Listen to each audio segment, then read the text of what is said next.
కానీ ఐరన్‌లెక్ శాస్త్రి గారు చూస్తే పేరు మంచిగా వచ్చింది. అంటే ఇవాళ నేను బాధ అనిపించింది. ఏందంటే మిమ్మల్ని కూడా ఒక జూనియర్ ఆర్టిస్ట్ లాగా అట్లా వెయిట్ చేపియడం అంటే ఎందుకంటే ఒక పేరు ఉంది కదా, ఒక కామెడియన్ కొడుకు కదా. అంటే మిగతా వాళ్ళు ఇప్పుడు మనం చూస్తున్న వాళ్ళకు ఉన్న రిసీవ్‌మెంట్, వాళ్ళకున్న ఇంపార్టెన్స్ మీకెందుకు దక్కలేదు? అదే అంటున్నానండి. ఏంటంటే ఫైనాన్షియల్ స్టేటస్ ఒకటి. ఆ రోజుల్లో నాన్నగారికి పెద్ద స్టేటస్ ఏం లేదు. ఓకే. వెల్ వర్స్డ్ యాక్టర్ అంతవరకు ఉంది. ఆ ఆ రికమెండేషన్ నాకు ఎంట్రీ లెవెల్ వరకు వచ్చింది.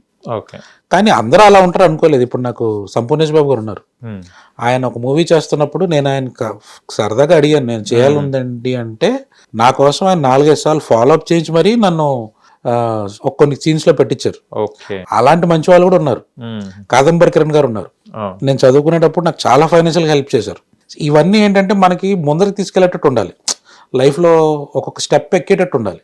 ఈ షోస్ కానీ రియాలిటీ షోస్ కానీ మూవీస్ లో కానీ ఎలా ఉందంటే రికమెండేషన్ మెయిన్, మనీతో రికమెండేషన్. ఇంకోటి ముందర నిలబడాలంటే ఏంటి ఆ డిస్కషన్స్, ప్రతిదీ కమర్షియల్ అయిపోయింది.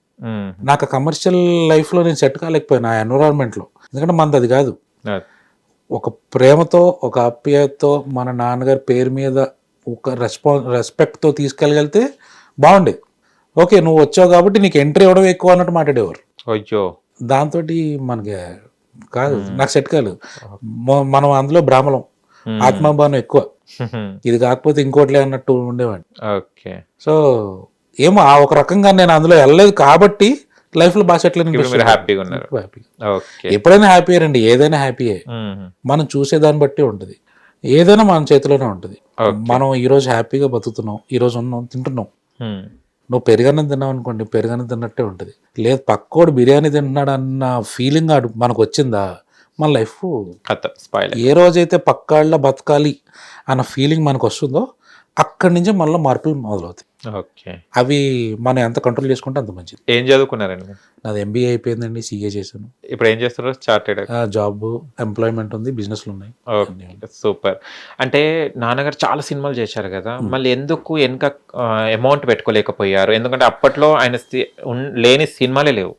ప్రతి దాంట్లో ఉండే బ్రహ్మానందం గారు కానీ, బాబుమోహన్ గారు కానీ, వీళ్ళందరూ కాంబినేషన్ లో చాలా మంది కామెడియన్స్ లో వీళ్ళు ఉన్నారు. వీళ్ళు ఇప్పుడు వెల్ సెటిల్ గా ఉన్నారు. బట్ నాన్నగారు ఎందుకు సెటిల్ కాలేకపోయారు? మెయిన్ థింగ్ పక్కగా చెప్తానండి, ఫస్ట్ క్యాస్ట్ అడ్డు వచ్చింది. క్యాస్ట్ అడ్డు వచ్చింది. ఓకే. క్యాస్ట్ చాలా అడ్డు వచ్చింది ఆయనకి. కొన్ని చోట్ల డబ్బులు కూడా ఇచ్చేవారు కాదు, ఫుడ్ పెట్టేవారు.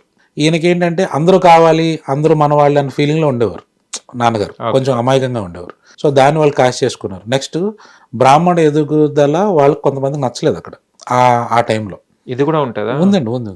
సో నాకు చెప్పుకునేవారు, ఆయన ఇంట్లో చెప్పుకునేవారు కాబట్టి మేము సో కొన్నిసార్లు అనుకునేవారు, ఇది కాకపోతే పౌరత్యంలోకి వెళ్ళిపోదాం, పూజలు మొదలెడదాం అలా అనుకునేవారు.